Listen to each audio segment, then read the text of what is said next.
I think when I'm discussing smart communities or smart cities, I put more emphasis on the city part than on the smart, and I would put more emphasis on the community part than on the smart in this conversation, because I think there's the risk of being a bit instrumental. When you're applying the word smart, it tends to take us in the direction of the engineering world and bits and bytes, where I think the real value lies in the human perspective and also being centered around the problems that we want to use technology to solve. So my thinking about this topic is very much to listen to people and to listen to problems and make them the point of departure for whatever we're trying to do with technology or within digital infrastructure. Hi, Smart Community friends. In this episode of the Smart Community Podcast, I have a great conversation with Marius Sylvestersen, the Smart City Program Director for the City of Copenhagen in the Solutions Lab. We begin by Marius telling us about his background in sustainability, how he got into the smart community space, and his passion for interlinking technology and nature, as well as building public and private partnerships. Marius also tells us what a smart community is to him. We then discuss how the use of digital technologies can help us engage better with the community to accelerate local democracy, before Marius shares with us some of his sustainability and green transition projects he's currently working on with the City of Copenhagen.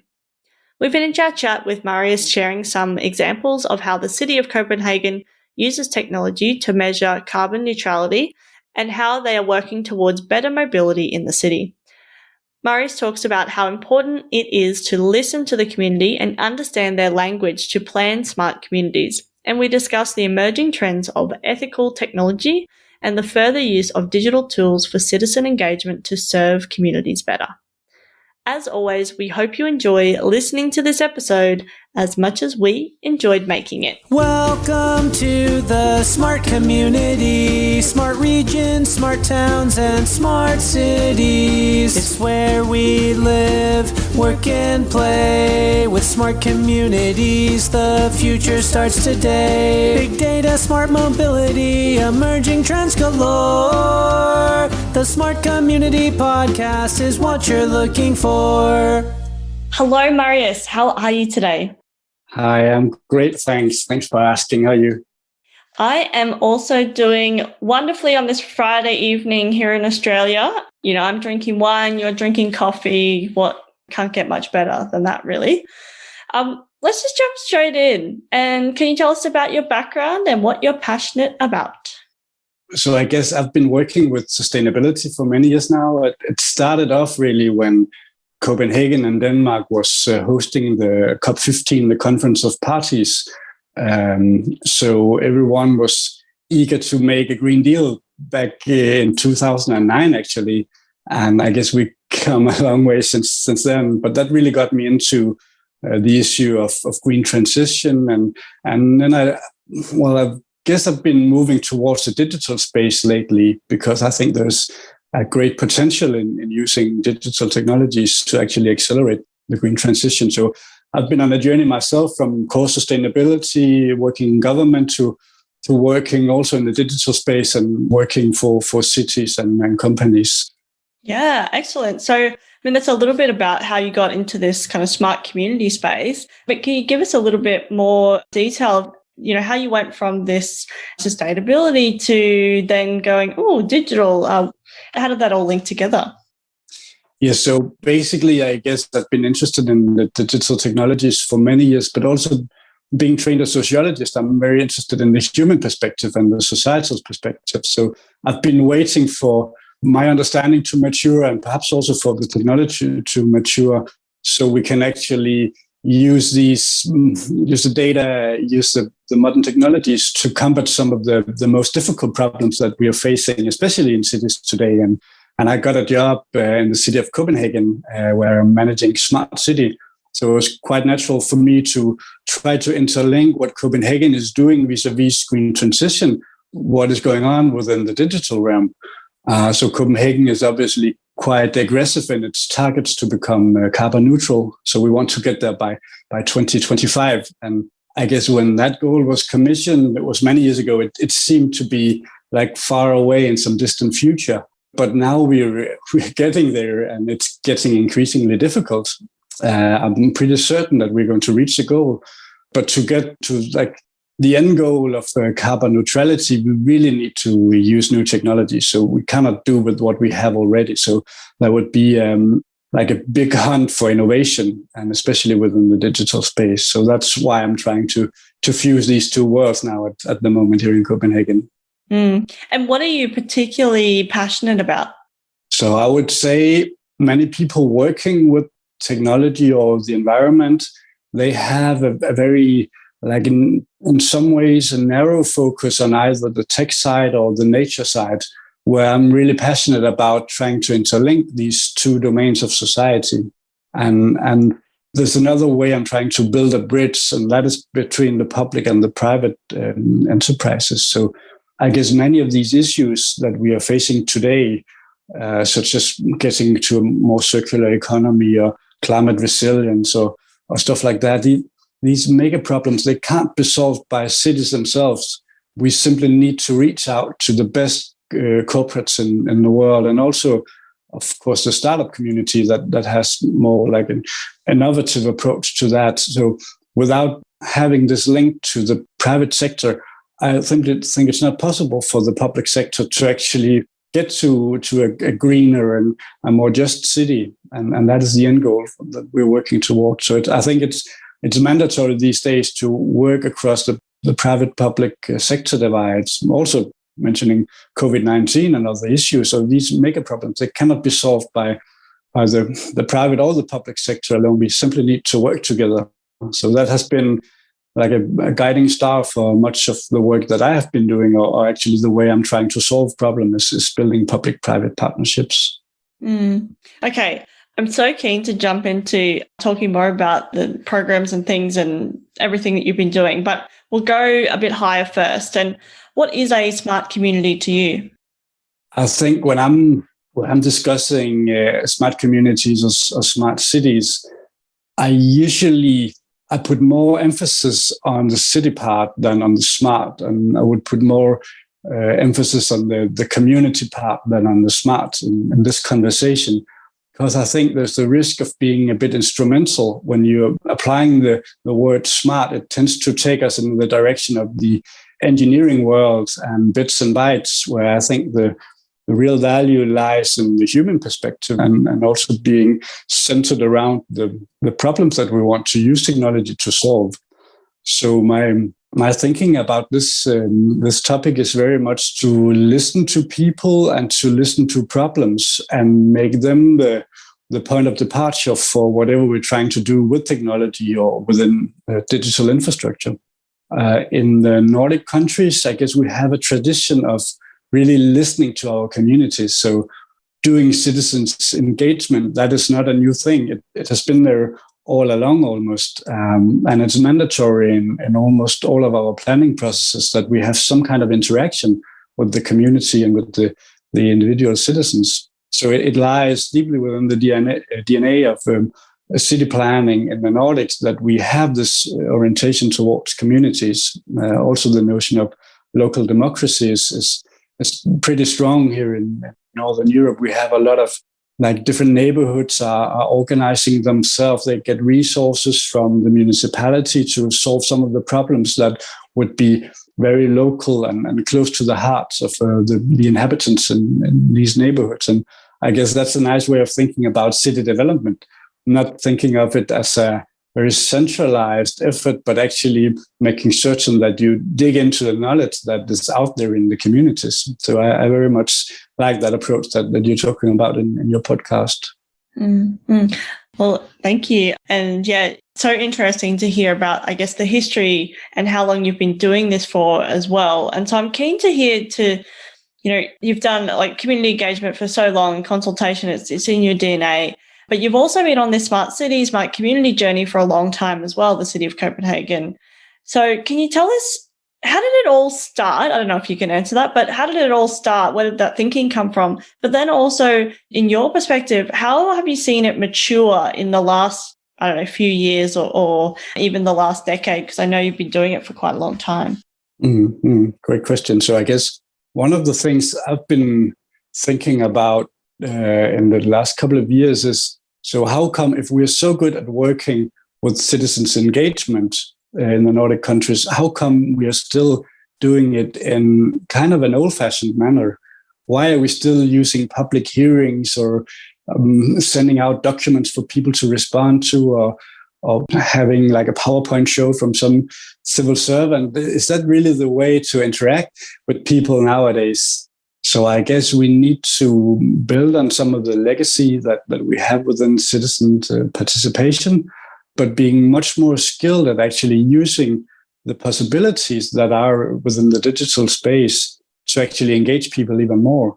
Because I guess people aren't at the public meetings. They would be on Facebook or Twitter or having conversations on Skype or Teams or Zoom. So how come we haven't really gotten to use these means of technology vis-a-vis citizens' engagement? So that is a really interesting topic for us to discuss here today, I guess. So how do you employ these great means of interaction and communication in a way that would actually like accelerate the local democracy and the communities? I guess some of us, we have the experience that it's more difficult to interact using Teams or Skype or whatever. There's a distance between people, but I guess huge opportunities as well. So we can have this interaction even though you're so far away and it feels like a personal conversation.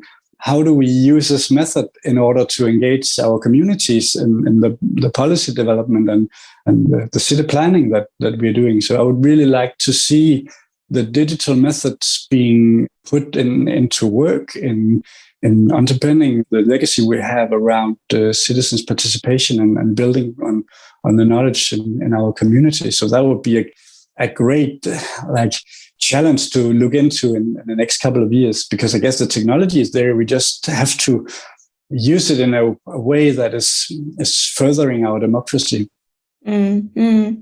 So at City of Copenhagen, I'm really keen to talk about some of the programs and things that you've been working on. And I guess, let's start there and then we'll go into how things have changed. So tell us about some of the programs and things that you've been working on recently. So much of the work that we do within the Smart City program, Smart Communities, is actually around the green transition and the sustainability agenda. So I guess the crux that we're really facing is to get to carbon neutrality. So many of the concrete projects and activities that we are designing and are running at the moment, they are part of the roadmap towards 2025 and carbon neutrality. So, but also we have some new issues. Even though we will get to carbon neutrality, there would still be, for instance, bad air in our neighborhood. So air quality, for instance, it's a huge problem globally. People in cities, living in greater cities, are dying ahead of time, around 2 years ahead of time because of air pollution.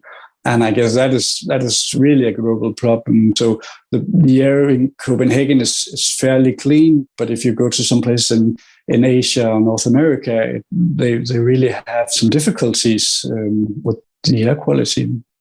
And I guess after carbon neutrality, there would be like a new roadmap, there would be a new challenge. And one of the bigger issues there would be, how do we ensure that we have clean air in our neighborhoods, so people can be outside and play and they can commute to work on a bike and it won't affect their health, only in a positive way at least. So yeah, and I guess that is also a nice example on the convergence of the sustainability agenda and the tech space. Because when we started to get interested in the issue of air quality, it was because that these IoT sensors, they were getting cheaper and cheaper and more reliable. So instead of like in the old days, we are still using these like big container size measurement stations that would be like difficult to operate, and they would be clumsy and very expensive. So, and you can only have a few of them even in a larger city. And then we got interested in this IoT paradigm. So now you can have low-cost sensors that are quite accurate. And if you have a number of them, you can actually get a high validity on your data. So we wanted to understand how would that technological paradigm makes it possible for us to actually understand more around the issue of air quality in the urban environment. And now we're actually working with, so we started up with a number of small companies, startup companies, to really understand what is modern sensor technology, how can it be employed? And then we have been working with larger companies as well, such as Google, in order to make certain that we can get to scale. Because scaling is one of the major difficulties facing smart city. You have a lot of nice pilot projects and it seems very interesting, but you have a hard time actually getting to a citywide solution.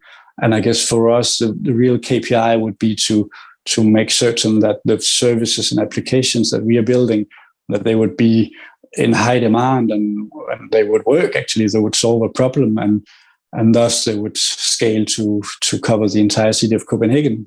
And I guess we don't want to have sensors in each and every street in Copenhagen. That's too costly and it doesn't look nice, and there's too much cost associated with running these operations. So we wanted to have a nice infrastructure that would be able to actually move this air quality sensor about in the cityscape, so we could have a citywide measurement.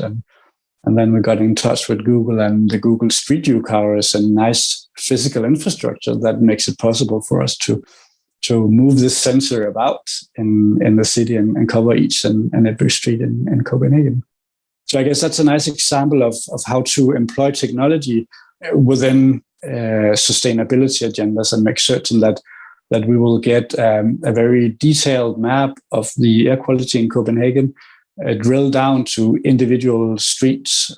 So you can actually see in May, when we're going to launch it, you can actually see what the air quality is just outside your house or your apartment. And that would be quite interesting for many people to see. Also from a planning perspective, it's interesting if we don't have that data, we cannot act on it. And if we have a map of where the problem areas are in Copenhagen, we can start to work on them whenever we are doing the planning processes, laying out the city infrastructure, where to place schools and nurseries, which streets to make one directional or whatever. So it gives us a lot of data grounds for actually working with city planning. That's so interesting. And yeah, just thinking about having that work. So basically every time the Google car goes around and does its map, then it also picks up the air quality for Copenhagen. And then you can use that. So you can, I guess it's not a day-to-day, but for your purposes and what you need it for, that makes sense. And then you can, I guess, hone in on certain areas. If there is, what's happening there, then maybe you can put an air quality sensor there for a week and see whether that, goes up or down, or whether that day it was, construction or something like that, those type of things. But yeah, I really like that approach, because you're using the infrastructure a Google car is infrastructure, whether it's a Google car or, garbage trucks or whatever the case may be, really using that for a different purpose, which is for me, and I guess it's a form of sweating the assets, no matter what the asset is. And yeah, that makes a lot of sense. I really like that example. So thanks so much for sharing that. And I think air quality is such a huge topic. And as you mentioned, particularly in mega cities and in Asia, and what can we do? And I mean, I guess measuring is one thing, but then what can we do to then improve that as well? And it's not just technology that will solve it, but that will definitely play a part. And I guess knowing where it is. Sure. And that's actually makes a nice loop back to the community question here in the smart communities, because one thing is what we can do as city planners, but citizens, they can actually do a lot. So if we are able to share this information in a nicely balanced manner with our communities, they could actually act upon it. So they would probably, and I would probably if I was commuting, I'm commuting to work by bike when there's not a lockdown here in Copenhagen, and I would definitely take the cleanest route. So if I knew that I could be less exposed to different sources of air pollution, I would definitely take another route, even though it would take me like a couple of minutes more. I would definitely do that. So if you can get that information out to the public, they have a very high capacity to both understand and to act upon this information. And that is really a quick fix, because that doesn't imply anything other than you just like alter your behavior, and we are all capable of doing that. So I guess that's a huge opportunity to work with the communities, not just working with companies, not just getting data, but actually seeing the communities as the way that we can alter the behavior in cities. Yeah, absolutely. And making that available, I think that's such a good point, because one of the pillars of being a smart community or smart community thinking is that informed element. So, you're informing the community so they feel empowered then to make a decision with that information. And whether that's, I'm actually going to take this route today, or maybe I will ride instead of driving because I'm able to and I can see, this is the cleanest route, or whatever the case may be. Yeah, so I think that's, really nice use case, I suppose, to really wrap that up and loop that back into the community.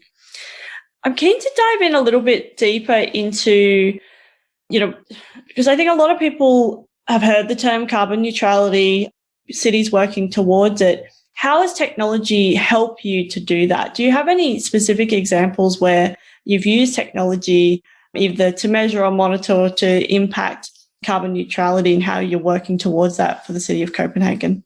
Yeah, so it's very much driven by technology. So I guess the first thing we were looking into in Copenhagen and in Denmark was the whole energy supply and the energy system. And I guess moving from burning fossil fuels to not burning fossil fuels has been like a huge endeavor for us. And that rests solidly on new technologies and new ways of generating power and electricity and heat.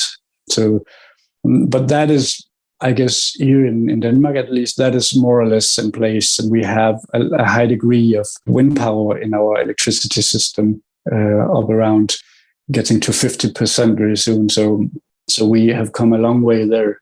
But now we are really looking into issues such as mobility, for instance. So very much of the greenhouse gases and the emissions and the pollution, the normal air pollution, is derived from the way we transport ourselves in cities. And we need to get around, basically. So there's a very firm belief that the next part of the roadmap towards carbon neutrality would very much center on the issue of mobility. And I guess it's about the mobility mix. It's about making public transportation green, but also getting people to use public transportation even more if they're not on a bike already. Obviously, around 50% of the commutes done in Copenhagen is actually done by bike already. So we don't want them to take the public transportation, but we want the people that would be in a car to go on either a bike or to use the public transportation.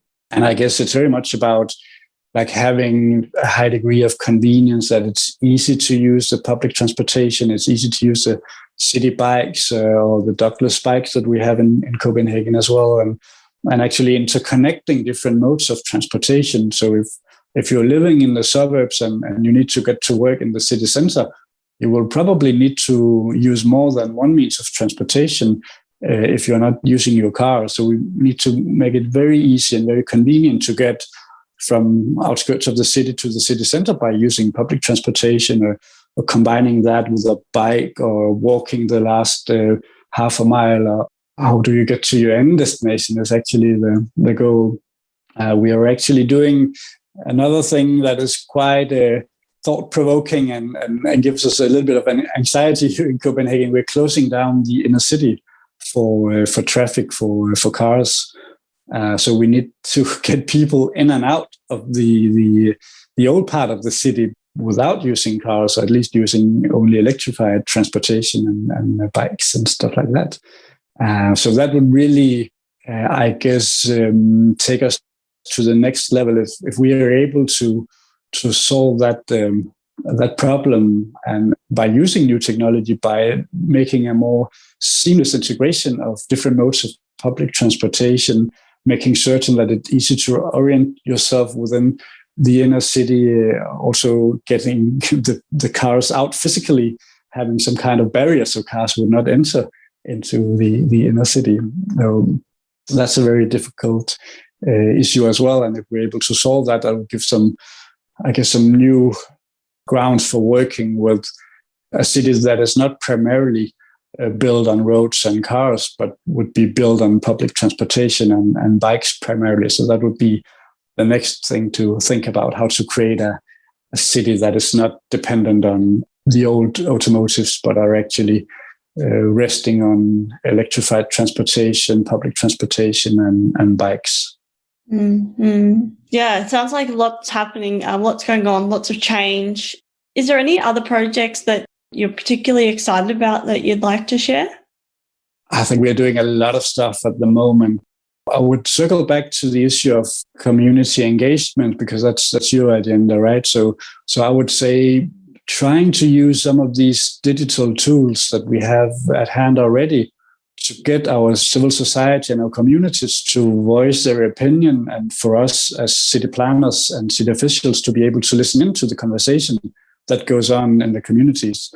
So we've been working a little bit with different types of digital tools to get this information into our planning processes. So one way of thinking about it is, so the old-fashioned survey, you will ask people questions. They will some of them, just a little percentage, unfortunately, they would get back to you. So we tried to do that in like a more modern fashion. So we were curious about how people were looking upon congestion on our bike lanes. So we have so many bikes here in Copenhagen, so we need to expand the bike lanes, but which bike lanes to expand and where would be the problem areas? So we send out a survey. We're using Facebook. We have a nice following on Facebook. So we send out the survey, but the service was actually more like a map, a street map, where you could put like a colored dot on the intersections and the different bike lanes that you would encounter as difficult in your morning commute, for instance. So when in like 10 days' time, we had more than 10,000 colored dots on this map, actually giving us a nice overview of where to direct our attention when we wanted to refurbish or expand the bike lanes here in Copenhagen. So I guess I filled out the survey myself as well, and it's much more enjoyable when you can actually like zoom in on the route that you're taking to work and say, "Oh, I can never get through this intersection. Now I want to put a lot of colored dots here." And so it's a nice way of getting the voice from the citizens to flow into our planning processes. So that's a way of thinking about citizens' engagement, and I guess also like being more where the citizens are already. So if they are on Twitter or on Facebook, we should listen into what their topics for discussion are there. So we're doing a lot in Copenhagen around like circular economy, the reuse of materials, stuff like that. We are doing a lot of campaigns, and we wanted to find out, so these campaigns, are we using the same language, the same terminology as citizens are using when they're actually discussing issues around like upcycling or whatever. So we did a web scraping of some Facebook conversation just to see, are we actually using a language that is relevant to citizens, or our campaigns, are they just like feeling a bit off topic for the communities that are actually very much involved in the reuse of materials. And I guess you can use many of these digital tools to further the conversation and to lower the barriers and to get more insights from the citizen side. So I would love that to be a topic for research and experimentation in the years to come, because I guess having gone through a lockdown period, being much on the screen and using digital tools has given us we are much more mature now than we were a little more than a year ago. And I guess we could build on that maturity in order to take our citizen involvement to the next level. So I would love to see that. You touched on a really important point earlier, and then you circle back in around using the language of the community. And I think that is so important and potentially something we forget about when we are working in government, because we think, oh, well, or even in, not even just in government, in the smart city space or in transport, I'll say things and I'll, be talking to my parents or something, and they'll go, what does that mean? And I've just, used it as if everyone knows what that means. But, and I think that's so important, and we really need to, and like you said, the only way you kind of find out about that is actually by listening to what language is being used. And it's not about changing their language. It's about shifting and making sure that you are gelling with and speaking in that same language or tone or whatever the case may be. I've had a lot of conversations with community engagement specialists on this topic, particularly in regional areas in Australia, because some of that kind of language that we might use in the city or in our professions just does not work, and actually can be really polarizing. And instead of, I guess, pushing or fighting against that, just then go, well, okay, the outcome is what's really important. So let's shift our language to be able to achieve that outcome that we want. And probably the language that are being spoken by the communities would be more accurate. It's more fluid. It's more on par with what actually goes on in the urban environments in the community. So they would probably be one step ahead of us. We would still use like the language of the old world, or more like technological type of language, whereas they would be discussing around feelings, emotions, relations, stuff like that. So we really need to dig into the conversation and be able to understand what they are talking about and to learn from that. I completely agree. Mm-hmm. Oh, yeah, I've really enjoyed. Thanks so much for sharing all of that. We're going to zoom into the future now. And can you tell us what the emerging trends are that people aren't talking about enough? Yeah, so I guess it is becoming a conversation, at least in the circles that I'm in. But I think we need to discuss it much more and much more openly and much more nuanced. So it's around, I would call it like ethical technology. So actually being able to use technology, but do it in such a way that we're actually able to interconnect that to the different spheres of life that we as human beings are inhabiting. So it shouldn't be like this technical or technological domain. It should be like on par with what is actually the issues facing humanity. So I think there's a very interesting conversation at the moment where we in Europe are very much aware that much of the technology that we are using stems from Asia, from North America. So we don't really have our own digital infrastructure. So much of the technology that we are using, it has been designed and rolled out in a very different society. So people are getting a bit worried. Is it actually able to build on the sense of democracy and citizens' engagement that we have in Europe or in Scandinavian countries? So, and of course, the discussion around companies such as Facebook and Google and the critical voices that has been heard lately is very interesting. And I guess companies are listening in on that conversation as well, because it's really threatening what they have been trying to do for the last 10 years, which is around building digital communities. So they are into community building as well, but it's perhaps a different form of community building. So is there any way that we can work with some of these tech giants and to pose the question of how to use technology in a more ethical fashion?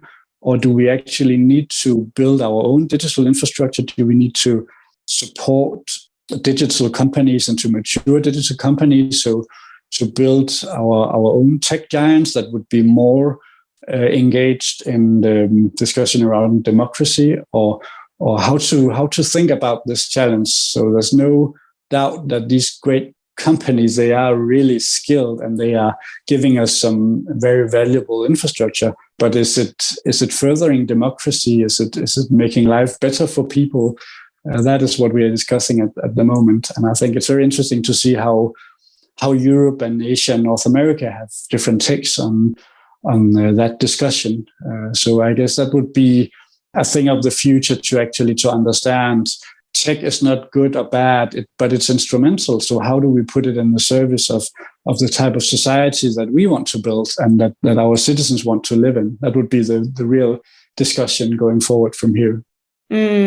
Yeah, absolutely. And thanks so much for bringing that up, because as we talked about in this conversation, we talked about using different tools, social media, different infrastructure as tools to serve the purpose of our community. But then, and like you said, tech is not good or bad, but I love what you said there. Tech is not good or bad, but it's instrumental. I think that is key.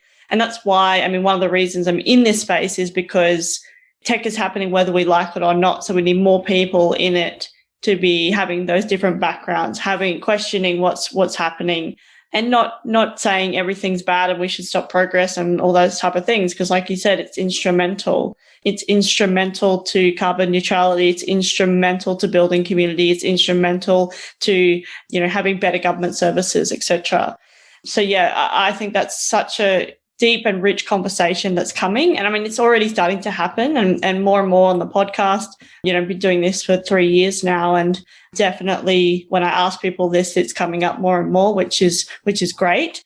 But we need more people engaged in it and more people to understand what it does and what it doesn't mean, but also that we don't necessarily know what it does and doesn't mean as well. And so that's okay. Let's continue to have those conversations and work out what infrastructure needs to be rebuilt, or can we use, or what protections need to be in place, or can we use in certain ways and not others, et cetera. So yeah, I think it's a really interesting conversation and definitely an emerging trend that is increasing in momentum, which is great. And it's global, it's inclusive, because we need all voices to be part of that discussion. So that's a true global problem. Agreed. And I think, the last year has shown us how much we are connected, whether it's, a global pandemic, but then, I guess that identified for me, and I already had a global community, right? But then it just identified more and more how much we are connected and how much we are affected by what happens in other parts of the world. We're not living in these silos and think that we can just go about our business because we have these mega problems like you talked about earlier that are affecting the whole world. Exactly. Okay, well, we're going to wrap up now. It's been so great to speak with you. I really appreciate you coming onto the podcast. And yeah, I'm looking forward to, you'll have to come back on again and give us an update, because you're doing some amazing things and people are always talking about what Denmark is up to, what we're doing in this space. So I really appreciate you coming onto the podcast. Thanks for having me. It was a great pleasure being here. Excellent. One last question. How can people connect with you? So people can hit me up on LinkedIn. So it's just my name, Marius Sylvestersen. Or I'm also on Twitter, just my surname, Sylvestersen. So please shoot me a message and get into a dialogue. Excellent. We will put the links in the show notes so people can click away and find you. Thank you again, Marius, for coming onto the podcast. And yeah, I do look forward to our next conversation. We'll talk soon. Thank you. Goodbye. Bye.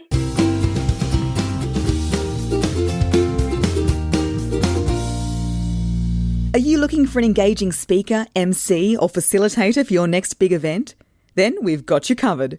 Zoe is a go-to speaker, MC, and conversation facilitator with a difference. She's a master at simplifying the complex and making connections you might never see. Book Zoe for your next event. Email hello@mysmart.community or head over to her speaker page, www.mysmart.community/speaking. Thanks so much for listening to the Smart Community Podcast. Show notes for this episode and all other episodes are available on our website, mysmart.community/podcast. If you have any questions for us or any of our guests, you can email hello@mysmart.community. You can also find us on the socials. We are on LinkedIn and Twitter @SmartComHQ. That's com with 2 M's. If you are enjoying the podcast, please hit subscribe so you never miss an episode. And we would love for you to leave us a rating and review at wherever you listen.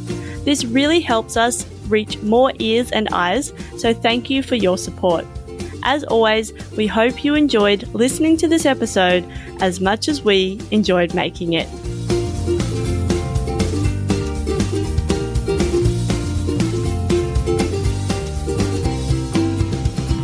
smart community podcast is what you're looking for.